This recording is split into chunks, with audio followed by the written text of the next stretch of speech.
Today's video is about surviving financially in the music business. Let's talk about it.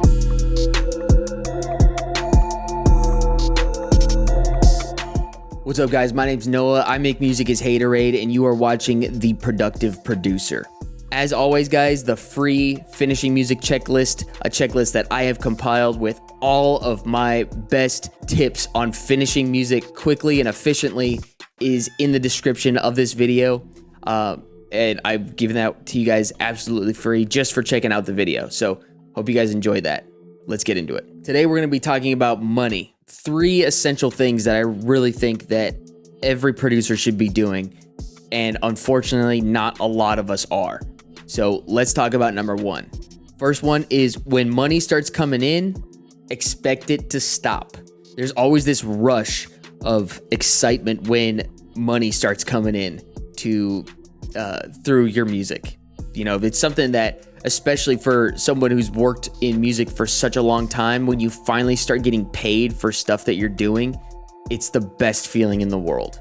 But don't get used to it. Use this time to get ahead. Start working on something that may not bring you money right now, but will bring you money in the future. This could be writing music for a sync library for music or for movies or TV. This could be crafting a marketing strategy for your next release. While you have money coming in, it's a great time to invest your time into something that could return you money in the future when that money eventually will stop coming in.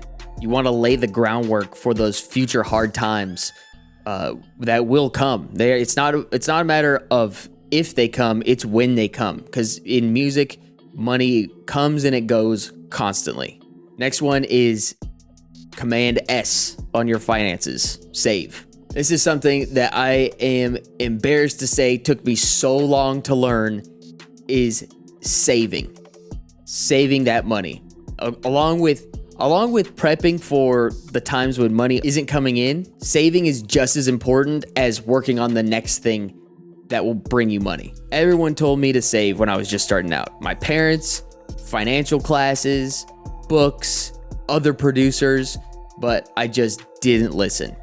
And it finally clicked for me that after a while, like, I got to start saving this money, because there are times that are tough, where like we said in the last point, where money doesn't come in, where I got to pay the IRS, got to pay them their money, and sometimes for unexpected expenses, like the car breaks down, or I got to fix something, or I have to buy food or whatever.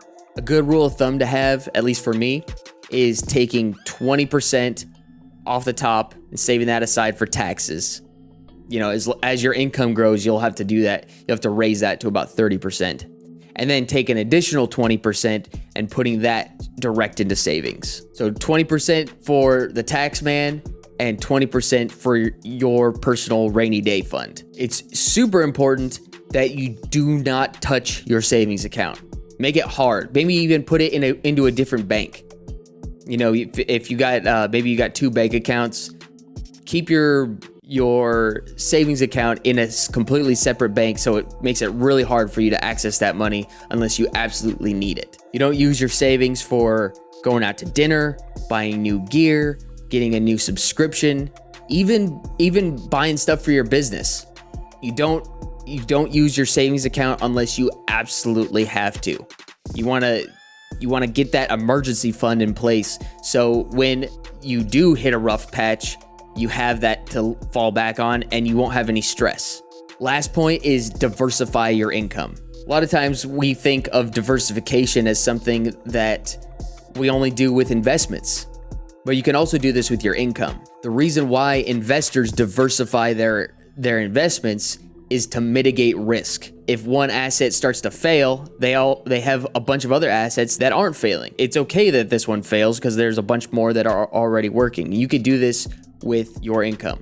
You know, as artists, we feel the need to always make stuff that we like and really just put all of our energy and effort into making music that we really love. But sometimes that doesn't always pay the bills. You can make samples for a sample pack company. You could license your music to movies or TV. you could teach one-on-one. Like I do. I teach one-on-one. I coach young producers all the time. You could manage another artist. Maybe another artist is they really need help managing their success, and you could come in and help them with that. That's another stream of income that you could have on the side. You could also get a job outside of the music industry too, but I would recommend against that unless you absolutely have to, because a 9-to-5 grind can really zap your motivation to work harder in the studio and build this career that you've been wanting to build. So these are some of the principles that I've learned over doing music full-time for a living for years, and I wanted to share them with you guys. If you guys have any other tips, please leave them in the comments. I'd love to hear about your experiences with making money in the music industry, because I know it's hard out there, and that's why I make these videos, guys, because I want to help you guys get to where you want to be in your music career. Hope you guys enjoyed the video. Please remember to subscribe if you liked the video, and yeah, give the video a like, and I will see you guys next Friday for the next video. Peace.